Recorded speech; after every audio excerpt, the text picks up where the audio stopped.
প্রতিশোধ প্রতিহিংসা নয়, ভালোবাসা দিয়ে দেশ বিনির্মাণের তাগিদ দিলেন বিএনপি চেয়ারপারসন বেগম খালেদা জিয়া।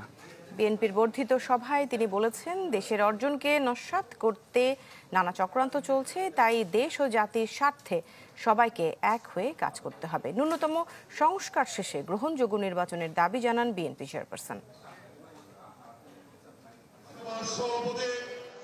এ যেন এক মিলন মেলা। দীর্ঘ ২৮ বছর পর বিএনপির এই বর্ধিত সভায় উপস্থিত ছিলেন কেন্দ্র থেকে শুরু করে তৃণমূলের প্রায় ৪,০০০ নেতাকর্মী। চিকিৎসার জন্য লন্ডনে থাকায় খালেদা জিয়া সভায় যুক্ত হচ্ছেন না, তা অনুমেয় ছিল। তবে হঠাৎ তার ভার্চুয়াল উপস্থিতিতে উচ্ছ্বসিত ও অনুপ্রাণিত হন নেতাকর্মীরা।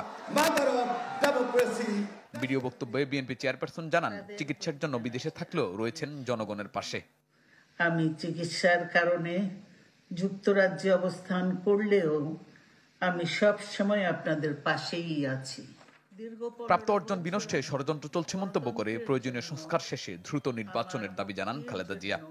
গণ অভ্যুত্থানের মাধ্যমে প্রাপ্ত অর্জনকে নস্যাৎ করার জন্য গভীর চক্রান্তে লিপ্ত রয়েছে।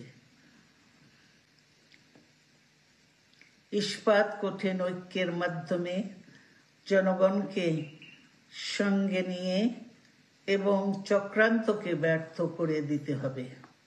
আগামী নির্বাচনে সাফল্যের জন্য কাজ করতে নেতাকর্মীদের আহ্বান জানান বিএনপি চেয়ারপারসন। বলেন, প্রতিহিংসা নয়, ভালোবাসা দিয়ে স্বপ্নের বাংলাদেশ বিনির্মাণের। আসুন, প্রতিহিংসা প্রতিশোধ নয়, পারস্পরিক ভালোবাসা ও ভ্রাতৃত্বের মাধ্যমে আমরা সকলে মিলে আমাদের প্রিয় মাতৃভূমিকে, বাংলাদেশকে সত্যিকার অর্থেই একটি বাসযোগ্য, উন্নত ও গণতান্ত্রিক রাষ্ট্রে পরিণত করি। সভাপতির বক্তব্যে জাতীয় ঐক্য ও নির্বাচন বিনষ্টের ষড়যন্ত্র চলছে বলে মন্তব্য করেন বিএনপির ভারপ্রাপ্ত চেয়ারম্যান। সরকারের প্রতি আহ্বান জানান, জাতীয় নির্বাচনের আগে স্থানীয় সরকার নির্বাচনের পরিকল্পনা থেকে সরে আসার। বর্তমান অন্তর্বর্তীকালীন সরকারের সংস্কার প্রস্তাবের খুব বেশি ইস্যুতে মৌলিক বিরোধ নেই। সম্মানিত নেতৃবৃন্দ, বিভিন্ন সময় জাতীয় নির্বাচন নিয়ে প্রধান উপদেষ্টার বক্তব্য জনমনে ইতিবাচক ধারণা সৃষ্টি করলেও জাতীয় নির্বাচন নিয়ে কোনো কোনো উপদেষ্টার বিভ্রান্তিমূলক বক্তব্য, মন্তব্য স্বাধীনতা প্রিয় গণতান্ত্রিকামী জনগণের জন্য হতাশার কারণও হয়ে উঠেছে।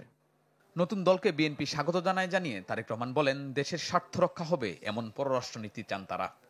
বিএনপি মনে করে বর্তমান বিশ্বে স্থায়ী শত্রু মিত্র বলে কিছু নেই, বরং একটি দেশের সঙ্গে অপর দেশের সম্পর্ক হবে পারস্পরিক স্বার্থ রক্ষা, প্রয়োজন এবং ন্যায্যতার ভিত্তিতে। অন্য দেশের সঙ্গে সম্পর্ক রক্ষার ক্ষেত্রে আমাদের নীতি সবার আগে বাংলাদেশ। আহ্বান জানান ষড়যন্ত্র মোকাবেলায় ঐক্যবদ্ধ থাকার। দীর্ঘ ৩ দশক পর বিএনপির বর্ধিত সভা, যেখানে শুধু কেন্দ্রীয় নেতারা অংশ নিয়েছেন, প্রান্তিক পর্যায়ের নেতারাও। তারা বলছেন, দেশের বর্তমান পরিস্থিতি এবং আগামী নির্বাচনকে কেন্দ্র করে এই বর্ধিত সভা দলের সাংগঠনিক কার্যক্রম আরো বেগবান করবে নিজেদের মধ্যে ঐক্যকেও।